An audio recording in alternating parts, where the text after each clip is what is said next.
Okay, continuing with Planned Deception, Constance Cumbey, on the final chapter now.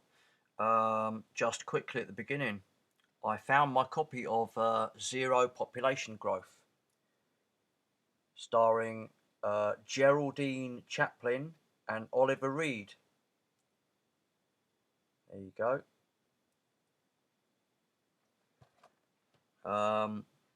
Zero Population Growth. The penalty for birth is death.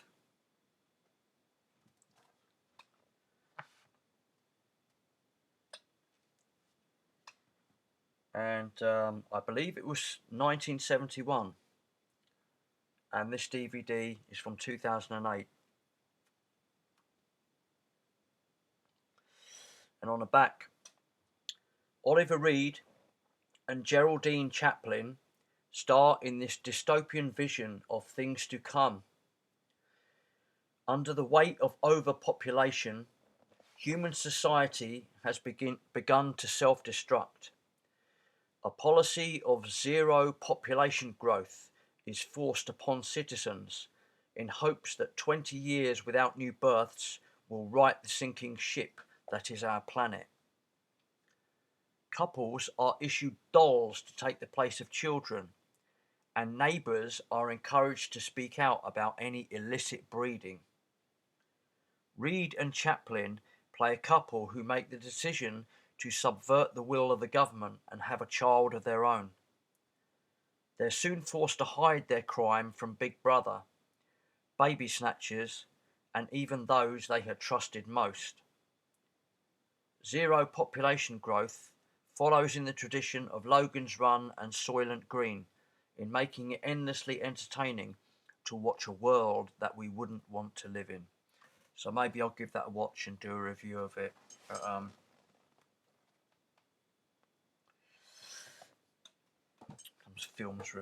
Film reviews can be a bit boring on the internet.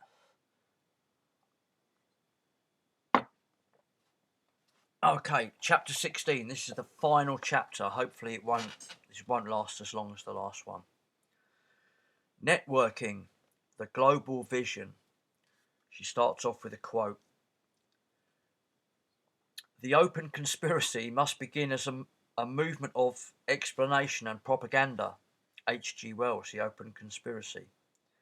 I might do that after this because I've got that.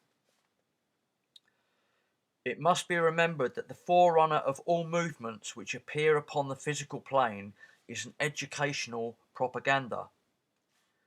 Disciples in these ashrams have been in training for nearly 150 years to do this work. Alice Ann Bailey, The Externalization of the Hierarchy. Page 677.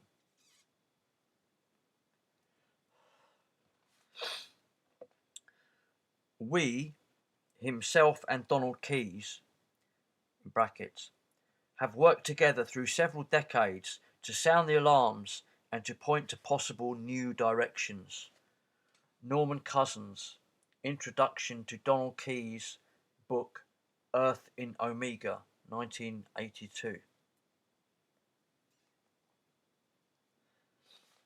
The world, she begins, the world was to be prepared for the new order, the new religion and the new Messiah in many ways, mental as well as physical. Occult literature details this coming New World Order, or New Order, as a golden age. Conversely, the Bible describes it as a time of sorrow. Detailed preparation for that New World Order is very much in progress. This chapter will take a look at a few of the vehicles politically acculturating us for the new order. We will examine the possibility of their work being influenced by occultism. Further, we shall see that much, if not most, of their work is either occultism or demands an occultic worldview for its acceptance. The Club of Rome's goals for mankind. Aurelio Peccei and Alexander King co-founded this influential network of financiers, industrialists, and scholars in the late 1960s. This is the guy who ran Fiat in Italy, the owner.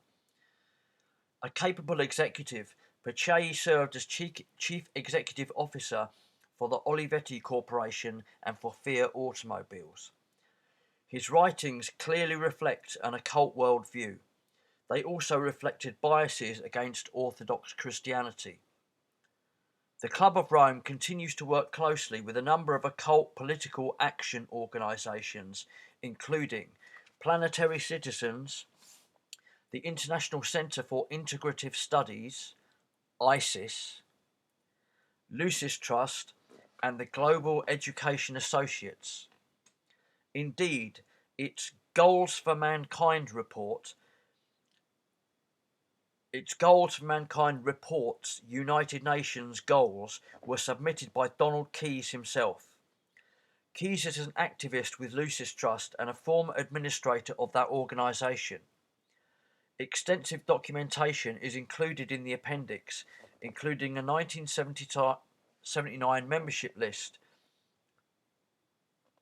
for the closed membership, United States Association of the Club of Rome. Some original documents of the US Association are also included. Many of the names on their membership list will be recognised as long-term active New Agers, i.e. Gene Houston, Willis Harman and Hazel Henderson. Pacelli evidently believed that Orthodox religious beliefs were somewhat primitive. Quote, "If the future was full of mystery, it was because it was shaped by the thought of the life beyond and the unquestioned belief that hell and heaven truly existed. The future belonged to God. Mortals would, according to the good or evil deeds of their lifetimes, either be rewarded by the Lord with unsurpassed bliss or punished for eternity. The soul was all that mattered, and so the human imagination created a host of spirits and deities to take control over their mortal life." And that's from something he wrote, 100 Pages for the Future, a mentor book, New American Library, New York, 1981.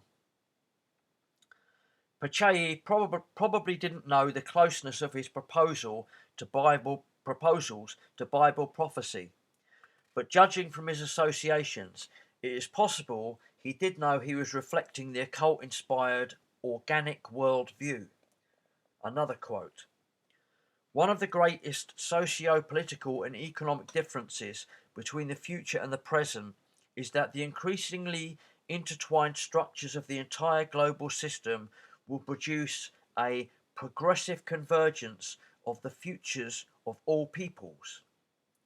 All societies will be bound together ever more closely by a network of vital interlinkages which will condition their relationships with each other for better or for worse. Breaking these links will no longer be conceivable. It would throw the whole system into chaos, which no one would want." That's from the same publication. End quote. Pacelli more than likely honestly thought this would usher in a time of peace and prosperity for life, but on close inspection, his proposals are more likely to usher Orwell's 1984 horrors than an age of peace, light and love. If these links of which he speaks are truly unbreakable, individual freedoms are very much a thing of the past. Pacelli's analysis also helps justify the establishment of a new universal religion. Another quote, "The institutionalization of faith has not always had happy results. Certain points of doctrine have been magnified, provoking schisms, apostasy, and the denunciation of what are claimed to be heresies. The official truth has become impossible to question, and in order that it never should be questioned, ignorance and even superstitions have occasionally been encouraged. These structural inflexibilities and doctrinal introversions have helped to keep the major religions static, even when the winds of change blowing through society have made clear the need to move from one cultural epoch to another. As a result, it is difficult even for their most sensitive and profound theologians and scholars to break out of a system frozen into formulations reflecting the past, a system that cannot adapt itself or its doctrines to modern life. Religions now run the risk of becoming a timid rearguard, detached from the problems and aspirations of a bewildered and troubled humanity. And yet humanity has a profound need for spirituality. Italicized. The anguish within the churches, the call for a new ecumenism to free them from their narrow confines, the widespread interest in minor cults, and a return to a respect for nature, an ecological respect this time, are all symptoms of this need. They are encouraging symptoms, for, italicized, without a sincere spiritual awakening, the renaissance of our true humanity will be impossible. End quote.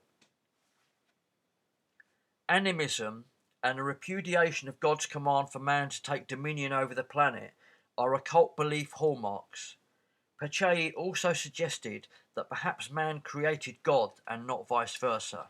Quote, we may also ask whether it was perhaps to justify our immense aspirations in our own eyes that we were led to conceive God, and thus to attain the privilege, alone among all forms of life, of entering into communion with Him, and even to go so far as to assert that the Almighty had chosen to create us in His own image. Is not this anthropomorphism of the Creator, which is not exclusive to the Christian faith, in reality a form of deification of man? End quote.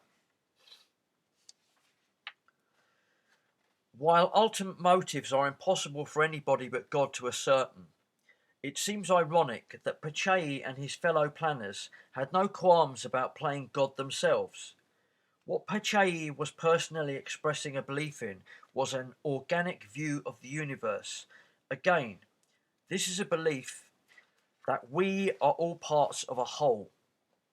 On page 588 of The Externalization of the Hierarchy, Alice Bailey said this was an essential teaching to prepare men's minds to accept their occult Christ and his hierarchy. James Webb found this type of worldview universal among occultists he studied. That's James Webb, the occult establishment. It may be mirrored in the popularization of unity consciousness among today's New Agers, where they come to a realization that they are one with everything in the universe, up to and including God. The Club of Rome betrays its occultic orientation in its recommended goals for human beliefs. Number 1. A world consciousness must be developed through which every individual realizes his role as a member of the world community. 2. A new ethic in the use of material resources must be developed, which will result in a style of life compatible with the coming age of scarcity. That's the age we're in now, or the age of false scarcity.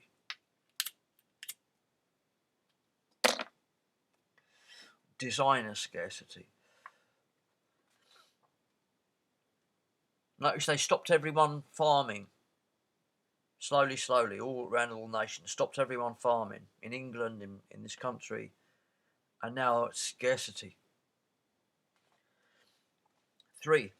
An attitude toward nature must be developed based on harmony rather than conquest. Only in this way can man apply in practice what is already accepted in theory. This is that man is an integral part of nature. So, like, where they're headed with all this stuff. Farmer farming his land, or even a guy in his back garden or on his allotment, planting his vegetables and got some chickens, got a goat. That's conquest in their minds in their plan. That's conquest. Okay, number 4. If the human species is to survive, man must develop a sense of the identification with future generations and be ready to trade benefits to the next generations for the benefits to himself. Well, that's what traditionally actually used to happen. Rearing children and teaching them, and them becoming men and carrying it all forward.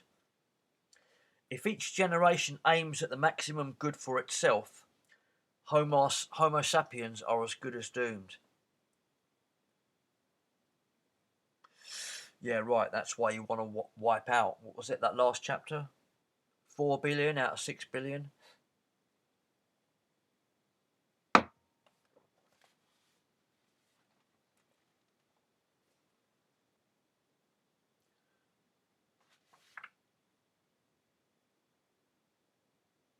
And that's from the Club of Rome publication, Man at the Turning Point, the second report to the Club of Rome. E.P. Dutton and Company, New York, 1974. She continues, while all 4 items are integral parts of the occult worldview, goal number 4 in particular opens the door for a belief in reincarnation. And it is an argument often advanced for reincarnation, that it is ecologically healthier.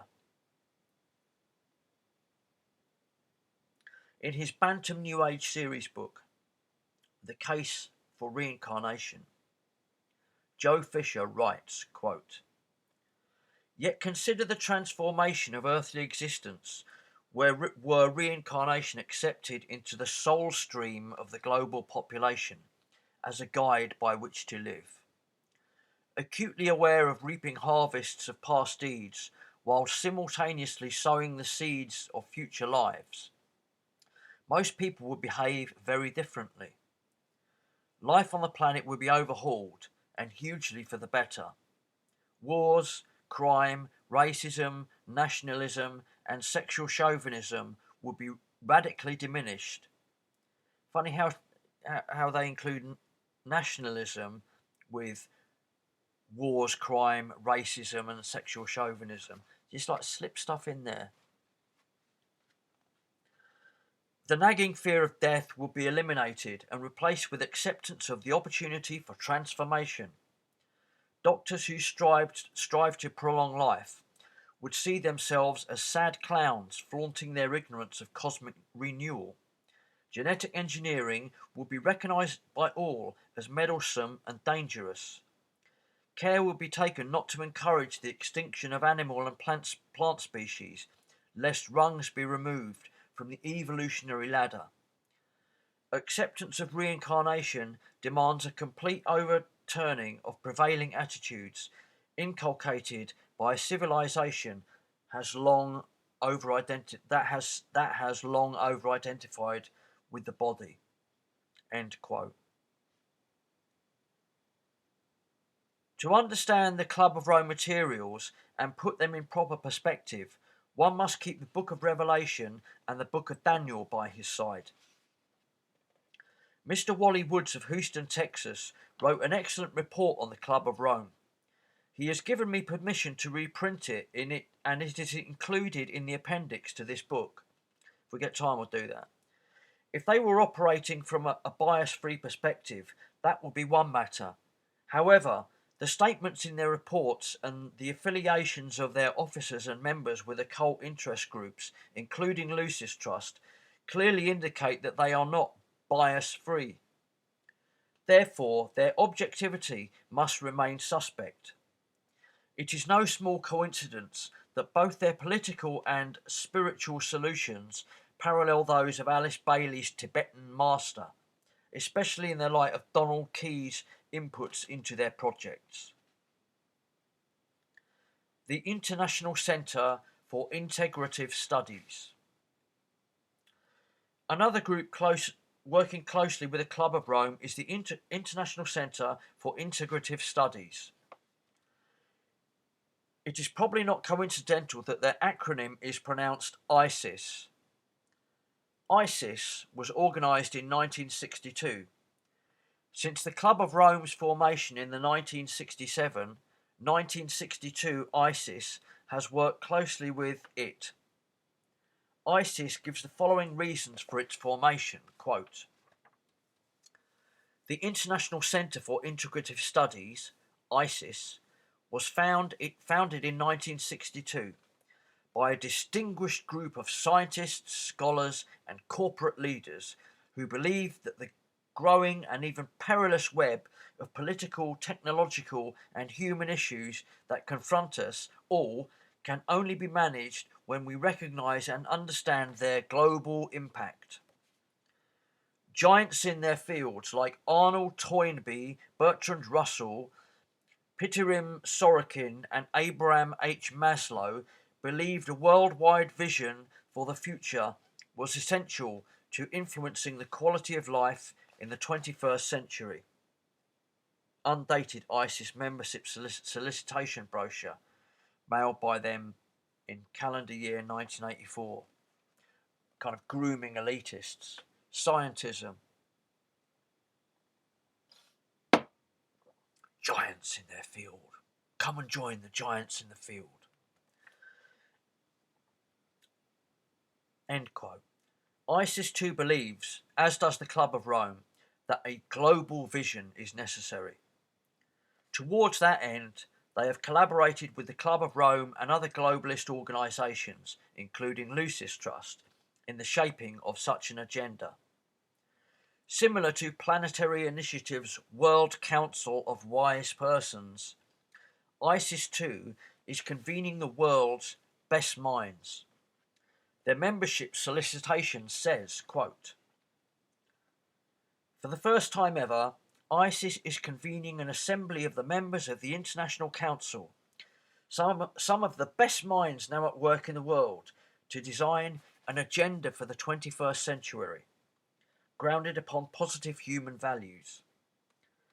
In addition to the global media exposure it will attract, this assembly will generate strategies and fresh approaches to the tough issues of today and tomorrow. Human creativity and values that sustain and enrich the human spirit, management of change, ecology, hunger, and disarmament. Participants will be linked together after the assembly via a continuing computer network conference, and membership will expand to include other key thought leaders in the world." End quote. Donald Keyes once served as ISIS president, showing further the interlocking nature of many of these global-oriented organisations. Again, the occult worldview is reflected in their materials. Their membership book offerings for 1984 included New Genesis by Robert Mueller, 2010 Odyssey 2 by Arthur C. Clarke, that's a shit. The Confirmation of Otherness by Maurice Friedman, The Innovators by James Botkin, Dan Dimanescu, and Ray Sarter. Like Donald Keyes, United Nations Assistant Secretary General Robert Mueller is a Lucis Trust cooperator. He gave a December the 28th, 1984 speech to Lucis Trust with the somewhat unassuming title of "The New Group of World Servers, a Look into the Future."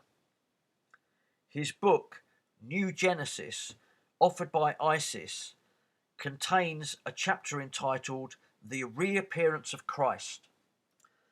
A footnote indicates this is a transcript of a speech he gave to an Arcane School conference, again a major division of Lucis Trust. ISIS' other book offerings are also New Consciousness, New World Order oriented.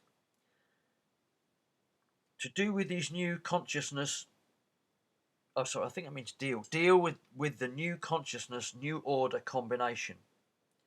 Those on their international council are generally active in the New Age movement in organisations ranging from planetary citizens through the Temple of Understanding, Their 1984 International Council included the following: Maurice Bayart, Choreography, Belgium; Warren G. Bennis, Management Science, USA; Hubert Benoit, Psychology, France; Theodore Brameld, Education, USA; Ellen Burstyn, Actress, USA; Dom Helder Camara, Archbishop, Brazil, Temple of Understanding; Joseph Campbell, Intercultural Mythology, USA, also a Bollingen scholar; Amaya Chakravarti, Oriental Religions and Literature, USA. Oh God, this is a big long list.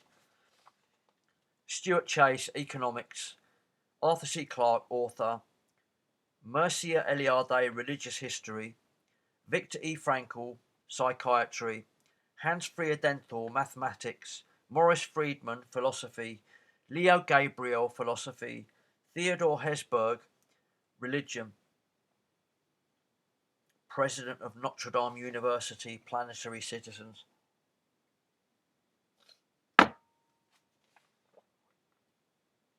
Helio Jaguaribe de Mateos, Brazil; John A. Johnson, Satellite Communications; Robert Yunk, Journalist; Georgie Kepps, Design Arts; Erica Landau, Education; John Lindbergh, Economics;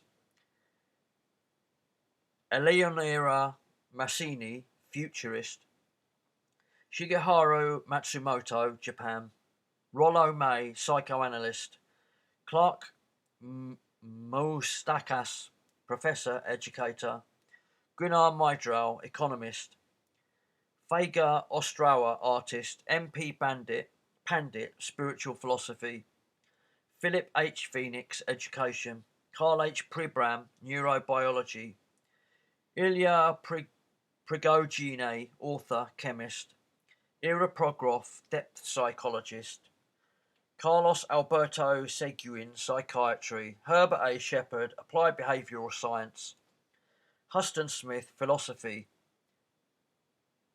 Paolo Soleri, Architect; Ramesh Thapar, Journalist; Inga Thorson, Diplomat; and Walter A. Weisskopf, Economist.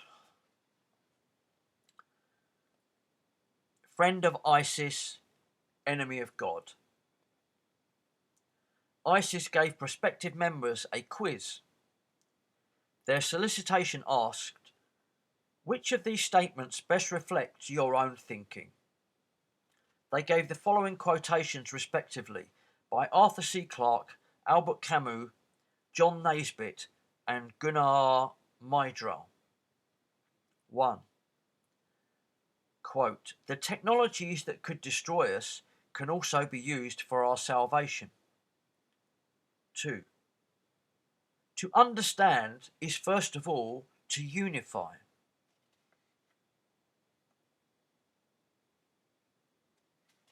It's just bollocks. To understand is first of all to unify.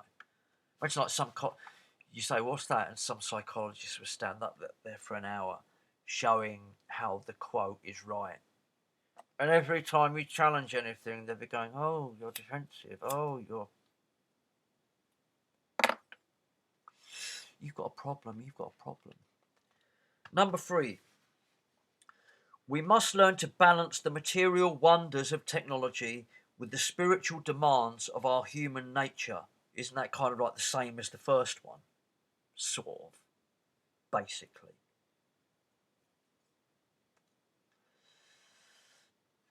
4. While man's power over nature is increasing fast, man's control over society is lagging far behind.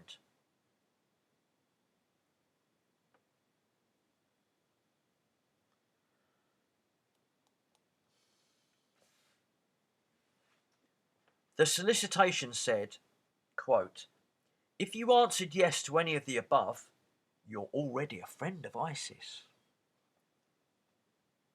And conversely, if you answered yes to any of these, you are in danger of becoming an enemy of God. That's her speaking now. Sometimes convenience comes from technology, but never salvation. That comes solely through Jesus Christ.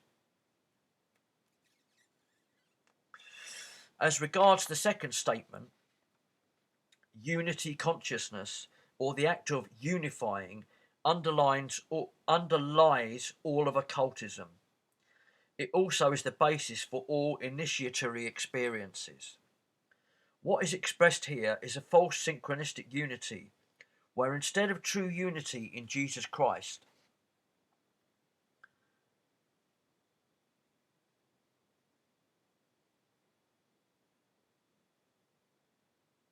I don't know where the where comes from, instead of true unity in Jesus Christ.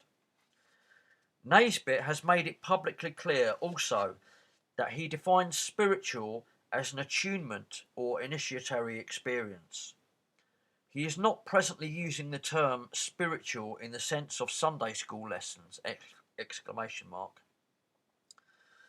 The fourth question is a little more subtle, but the dangers of trying to gain control over society should be self-evident. Yeah, I'm with you, Constance. Those who feel we should do so would probably be receptive to a dictatorship, such as that the Antichrist will ultimately impose. The orientation of the bulk of ISIS leadership, ISIS has been openly friendly to Eastern religions and aspartate Christianity, and equally hostile to religious orthodoxies. Therefore, it is not difficult to see that religious fundamentalists would not enjoy a particularly happy future under society controlled by the Friends of ISIS. George Christie is an executive of ISIS. That pastor, that preacher who was arrested a couple of weeks ago in London for preaching on the street. You see where she's going. George Christie is an executive of ISIS. He is also a member of Lucis Trust. He is retired from his position of founding Director General of the Intelsat consortium of 106 countries. During his brilliant career, he also was a Director of International Development for the Communications Satellite Corporation. Now in semi-retirement, he keeps busy as ISIS's Vice President and Treasurer. His days are spent at their youth centre, The Door, in New York City. Clearly, he is, as the New Agers say, initiate. In a 1984 World Servers Forum at Lucis Trust, Communications in the Service of Humanity, quoted former Maitreyan candidate Krishnamurti. He also betrayed the elitism that so frequently creeps into occult thinking. This is a belief common since the time of Plato, that only those who have had an initiatory experience and share the occult worldview are competent to govern. Quote,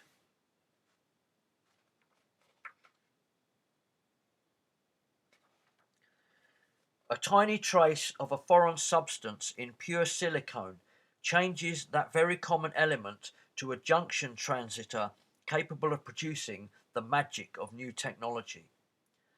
Equally so, a relatively small number of people who satisfy what I call the four perimeters of spiritual expression, to be in the right place at the right time, doing the right thing with the right people.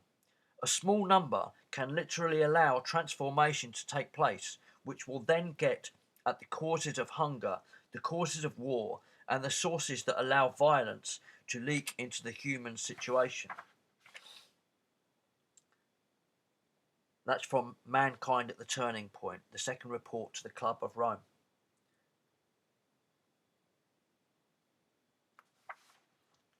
She continues, George Christie was also excited about the growing occult influences over mass media.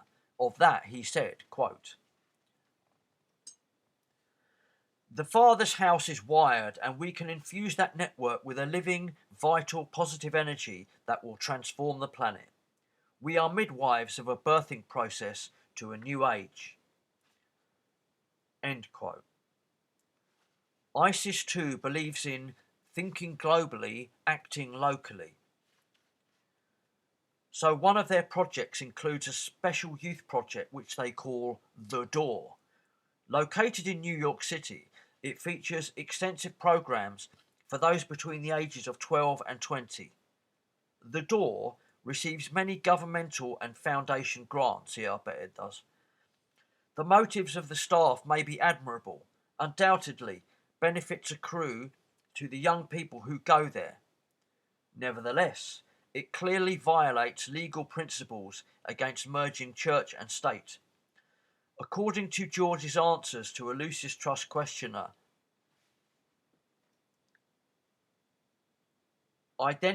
this quote, I guess this is from a recording. Unidentified man from audience asked, I realise that a lot of your work probably focuses on very pragmatic, real, everyday problems. Does your organisation in any way delve into or counsel or explore the metaphysical circumstances that these young people are in? Are they perhaps exploring that they have perhaps a soul, that they might be in a continuing evolutionary process in this his life? Or is it really just very pragmatic? This sounds like, oh God, I can't remember the name of it. Delphi technique. A plant in the audience asking a question that's going to, back up what the speaker's saying. George Christie. Well, I'm going to be pretentious again. Everybody that's close into the centre, into the International Centre for Integrative Studies, does that 24 hours a day to the best of his or her ability. And we fall on our face very frequently, but we work at it.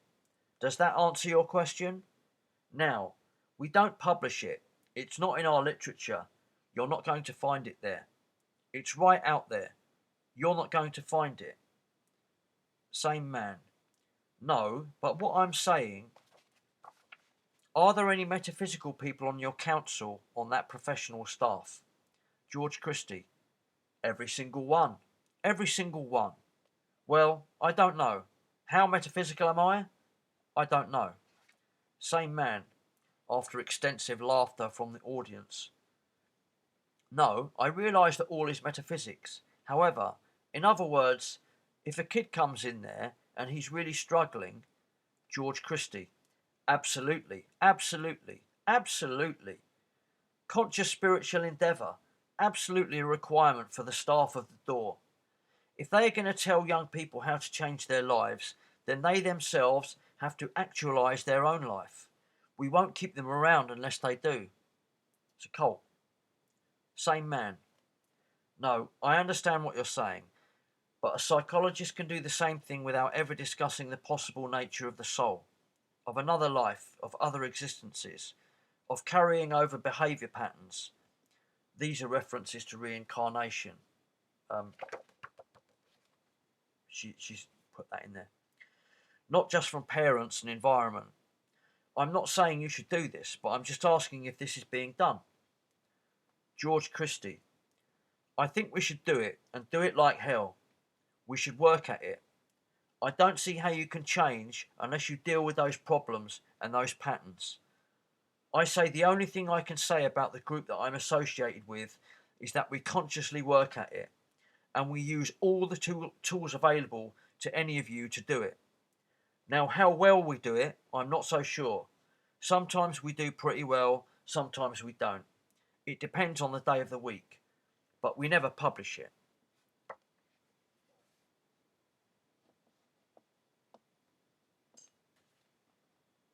Evidently, George didn't know that his Lucis Trust taped statement was publicised. Christie also spoke of their networking with the Club of Rome. Quote, we're 20 years old. We were 20 years old last year.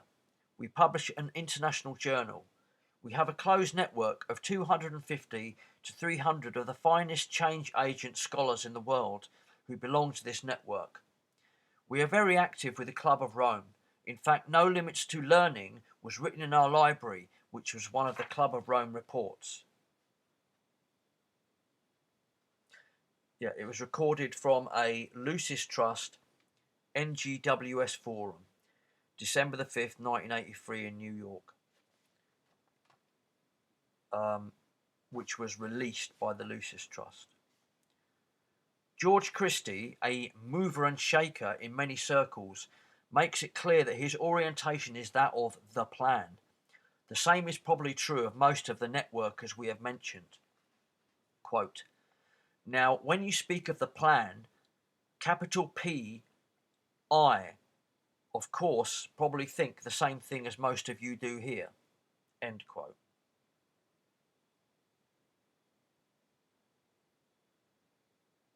Global 2000. Report to the President. That was Carter. Many probably would not think as a presidential commission as a New Age centre, but yet the movement's imprint was seen on President Carter's Global 2000 Commission. Gerald O'Barney, a member of the Club of Rome that commissioned that presidential study.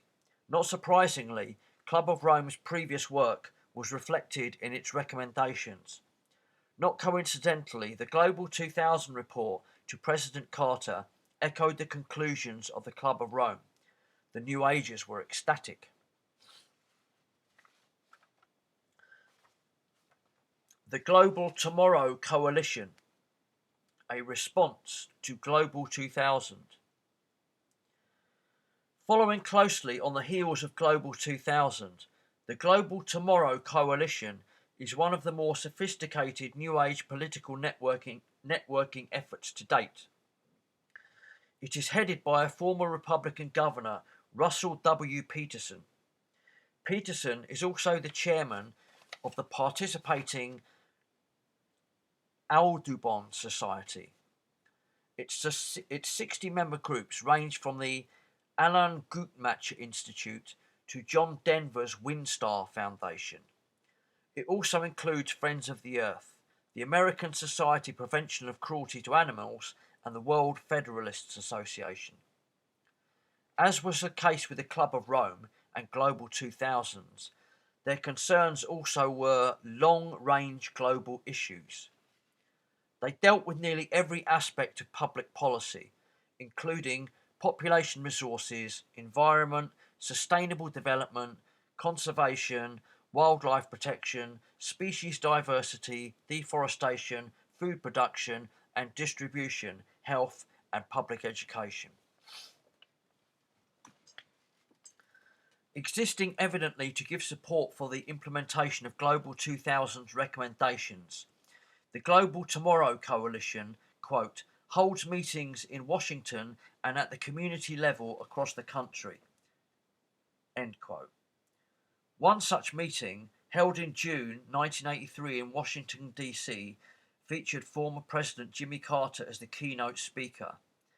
Other speakers included World Watch Institute's Lester Brown, president of the New Age-oriented World Watch Institute, Congressman Richard Ottinger, Swedish Ambassador Inga Thorsson, Russell Train of the World Wildlife Fund and Year 2000 Committee, Reagan aide Danny Boggs, Senior Policy Advisor and Special Assistant to President Reagan, Congressional aide John Gibbons, and cable television magnate Ted Turner. Ex-presidents usually charge large sums as lecture fees. In this case, the Global Tomorrow Coalition was able to afford it because the June 1983 meeting received financial support. It came from the Belden Fund, the George Gund Foundation. Gund is a member of the US Association of the Club of Rome. The HKH Foundation, the Huber Foundation, and the Stonebridge Foundation. The Brandt Commission and the North-South Report. When the North-South Commission met in Cancun, Mexico, in the fall of 1982, it was a command performance for most world governments. President Reagan, British Prime Minister Margaret Thatcher, and many others personally attended. Again, one would not look for a New Age centre in such a setting, but the Brandt Commission was very much one.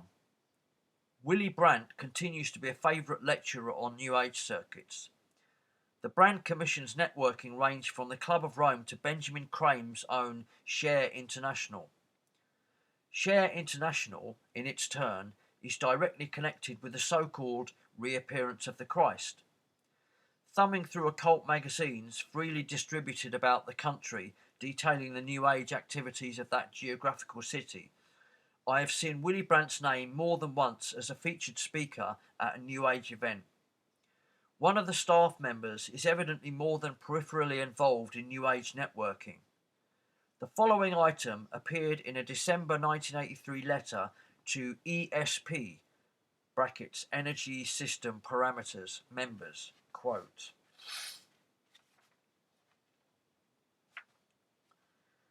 Director of Brand Commission Research.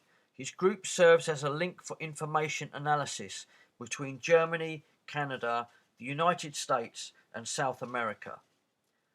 Currently based in Ohio, James made his computer and office staff available for the typing of the community as disciple. Volume 1:1. End quote. With so many organisations and so many prominent people publicising the need for a new world order and an organic worldview, their implementation appear inevitable. Indeed, the Bible prophesied that it would come. Rather than a time for panic, it is a time for soberly considering the times in which we live, for speaking the truth in love to those so involved and making our own peace with the Lord. The new order will not occur one day before God is ready, but it will occur. The Bible prophesied it, and as Jesus told Peter, these things must be fulfilled as written. So they must be today. The best advice is that of Jesus. When you see these things come upon the earth, lift up your heads, for your redemption draweth nigh. It will not be a pleasant time, but even so, come, Lord Jesus. And that's the end of the book.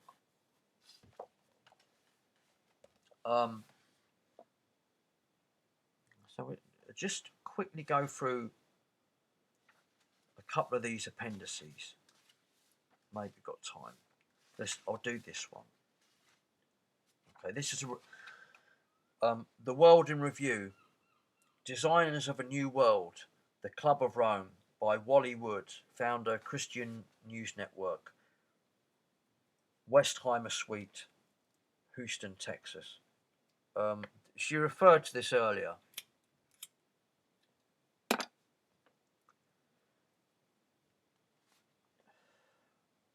The Club of Rome, Vanguards of the New Society, the club's beginnings.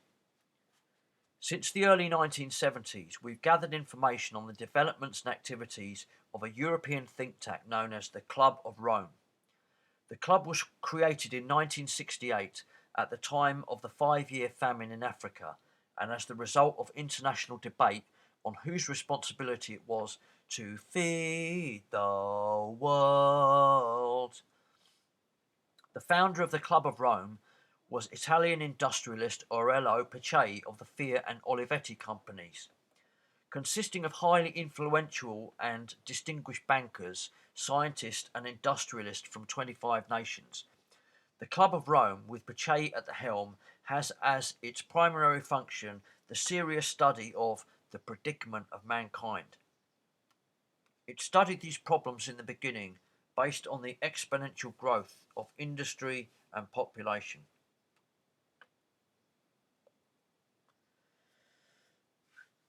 At the beginning of their campaign, Pacelli and his group of elite thinkers tried to convince the world of business and industry that society as a whole was expanding itself into oblivion.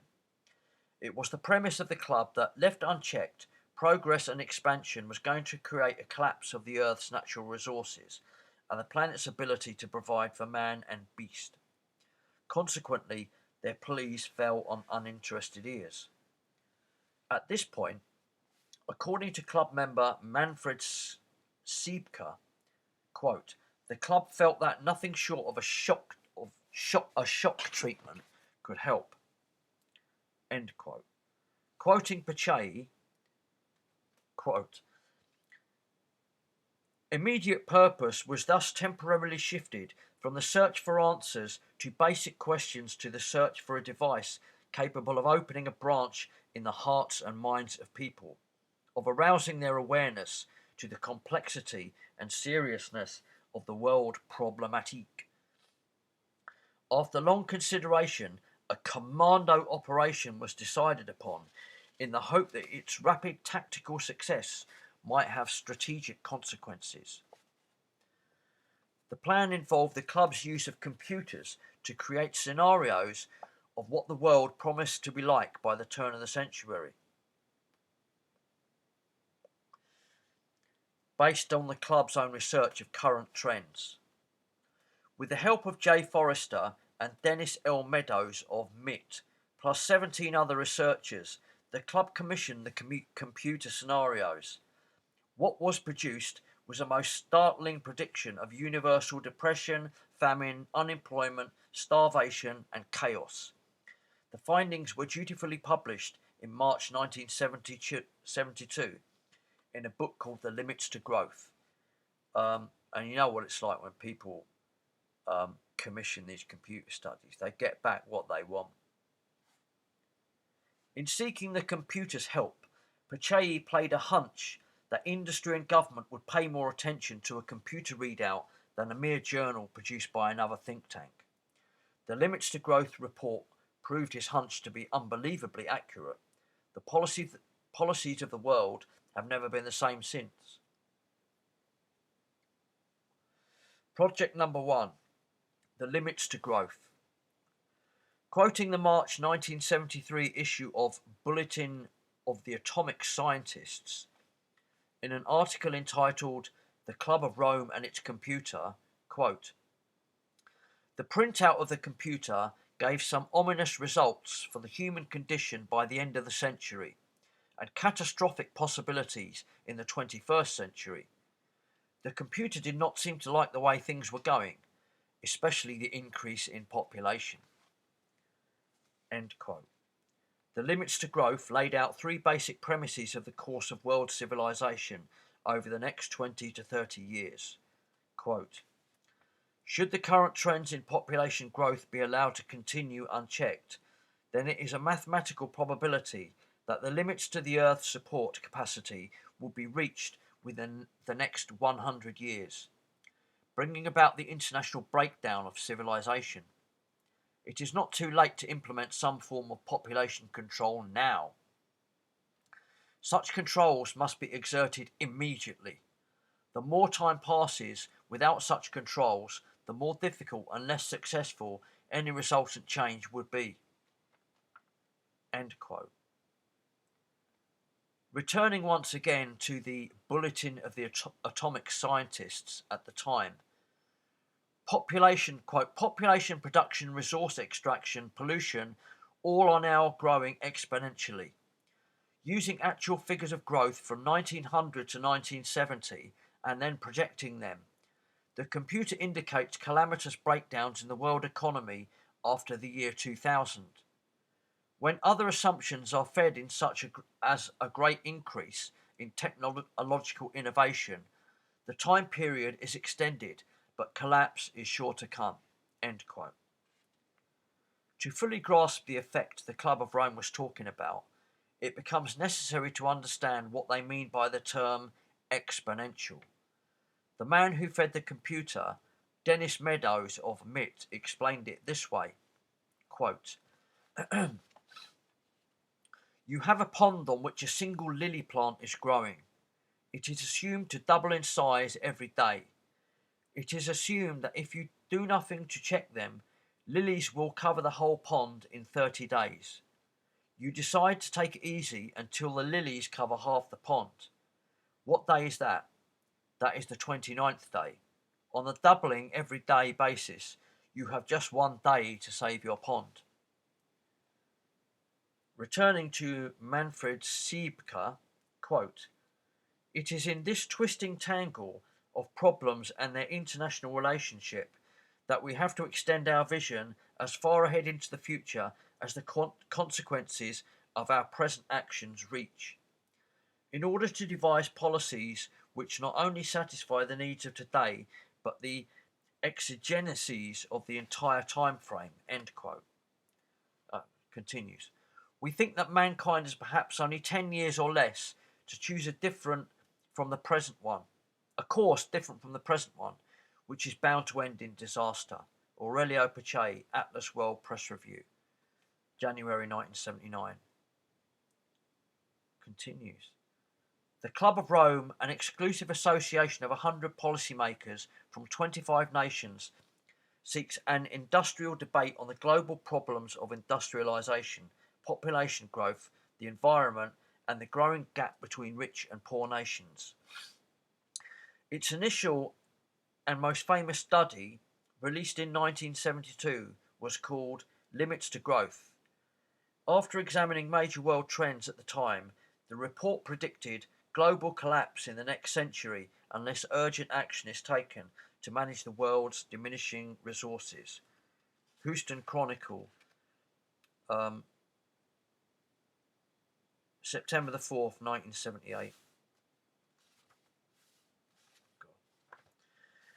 According to the organisation's founder, Italian business magnate Aurelio Pache of the Fiat and Oliveto Corporation, the overriding goal of the Club of Rome is to produce a mature, responsible, self-governing and well-managed global community which, while preserving cultural identities and social dynamics, should give the conscience of the species precedence over national and class conscience.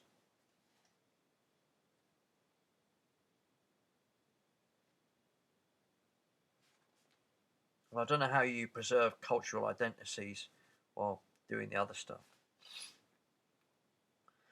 You can see how that's going.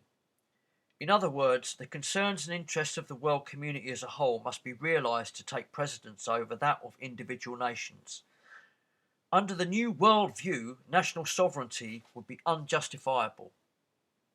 Okay, so national sovereignty is unjustifiable, but you want to preserve cultural identities.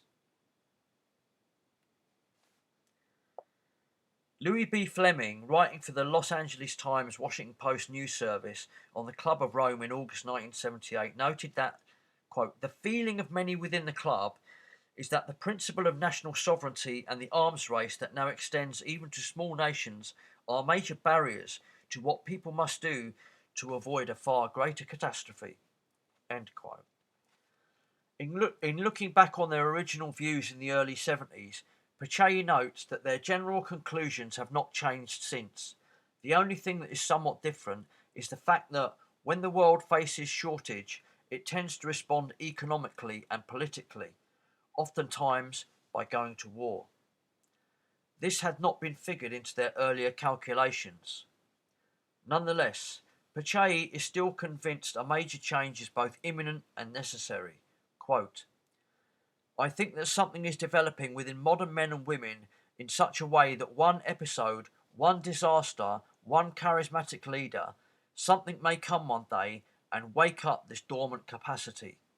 It is like the chess player who does not know the next move, but at a certain moment, something happens and the solution is so clear.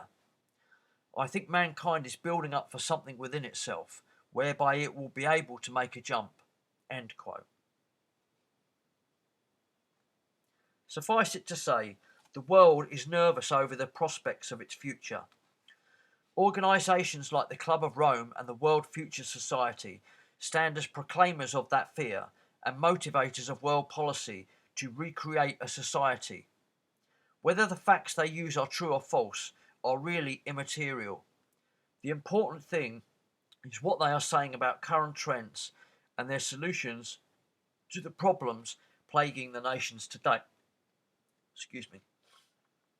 In preparing society for the changes that are coming, and in aiding in the hastening of those changes, the Club of Rome stresses simpler lifestyles among the world's citizens, a policy that we have heard continually within the last few years. Dennis Meadows, formerly with MIT, when he authored the club's first report on the limits to growth, said recently that, quote, the concepts of limits has begun to permeate society.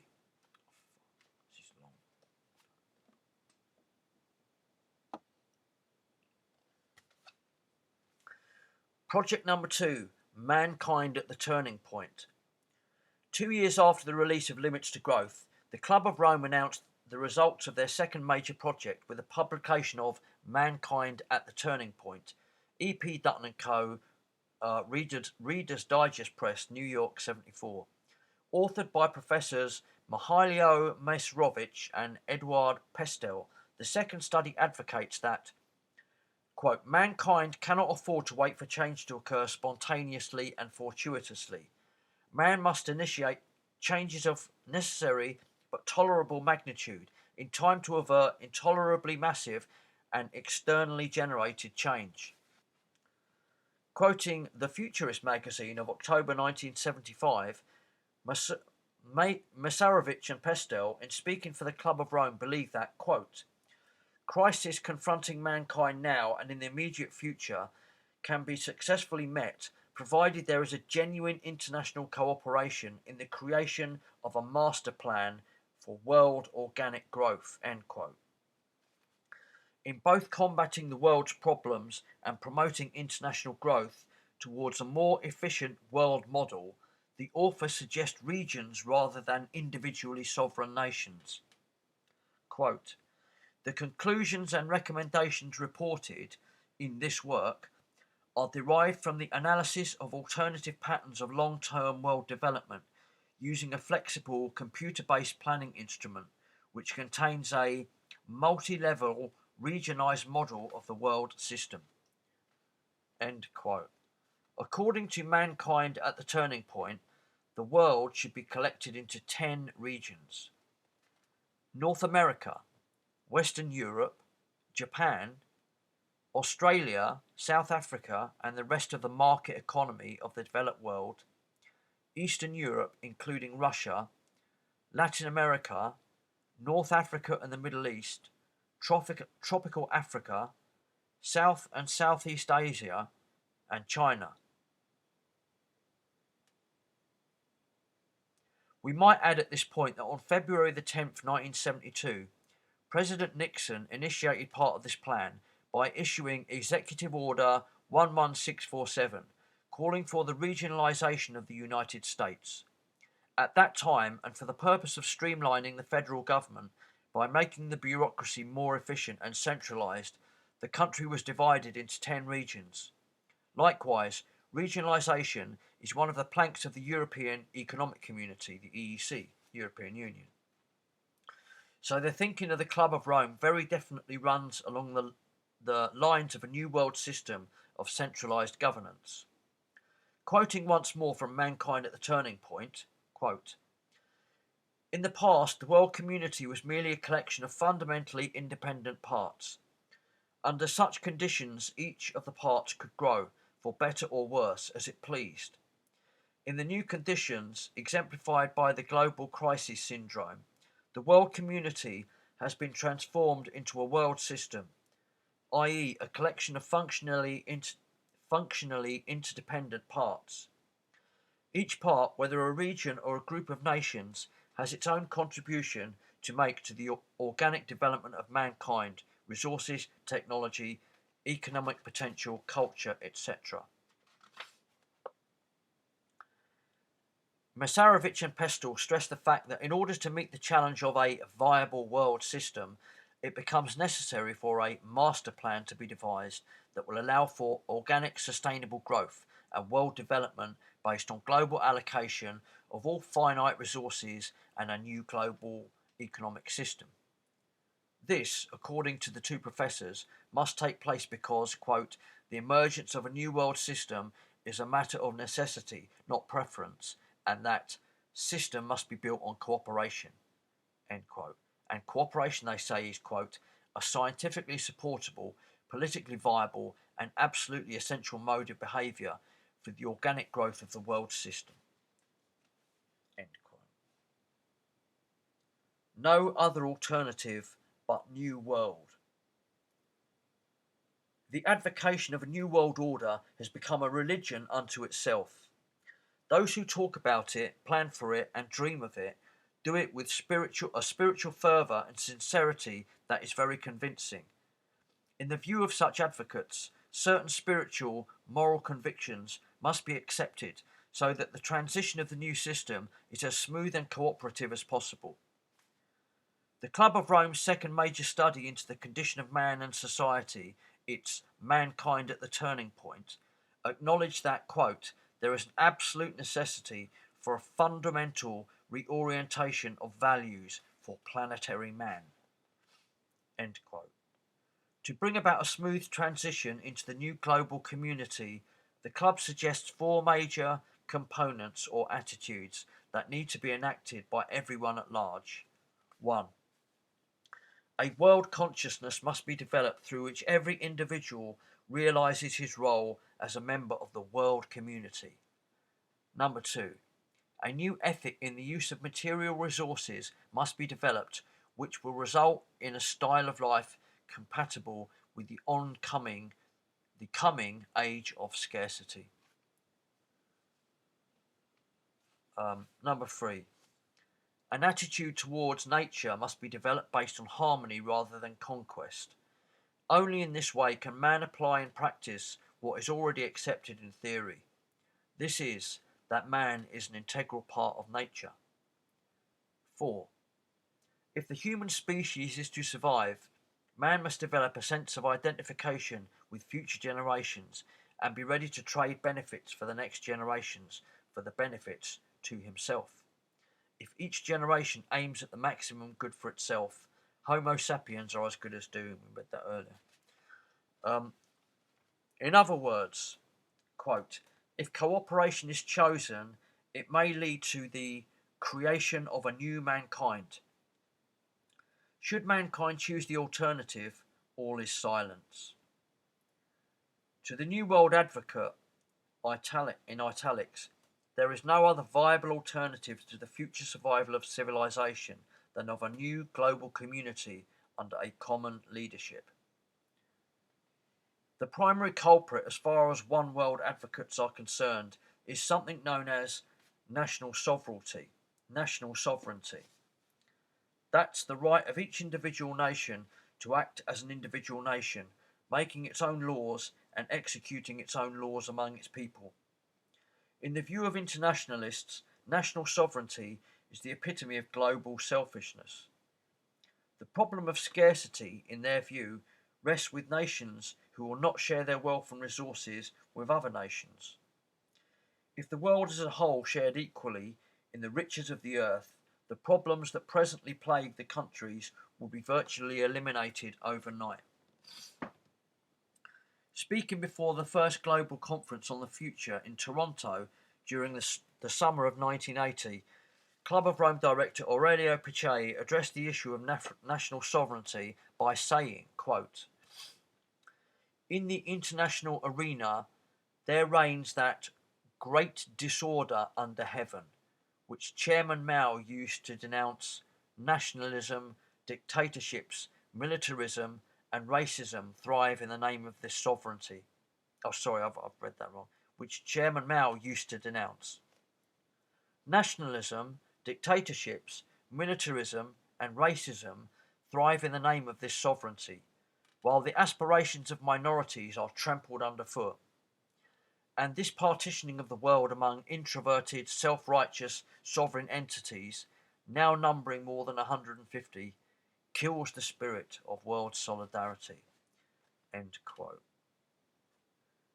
For the time being, he continued, the major responsibility rests inescapably with governments.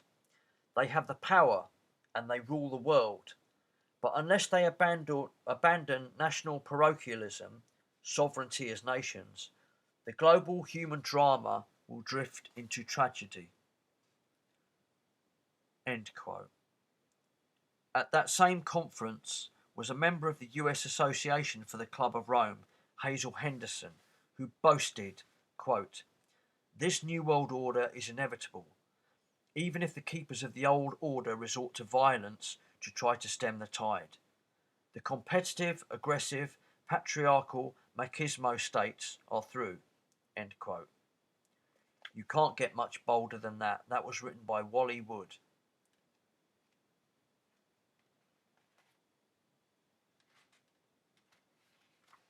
And I was just going to finish in a second.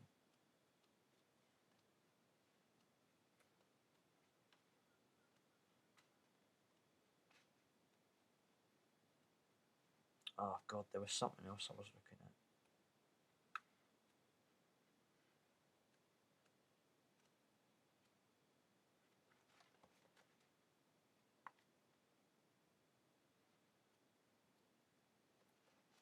Where was it?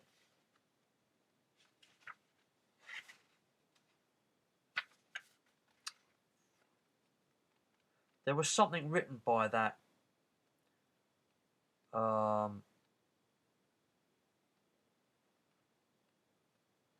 the Club of Rome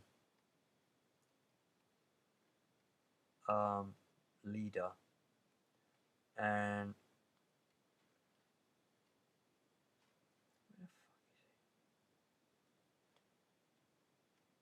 unless I'm going crazy, I swear to God I read it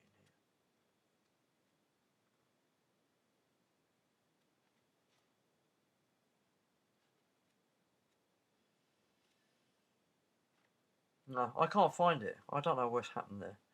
It was that quote from the Club of Rome when they said that they'd hit upon the idea of like global warming, environmental catastrophe, and at that point, mankind itself would be the enemy. It's from one of those Club of Rome publications. That's the end. There's some other stuff about the Lucis Trust, like letters that have been written from the Lucis Trust. A new group of world servers. But that's basically it. Okay, so that's information that's been out there all this time. So, okay.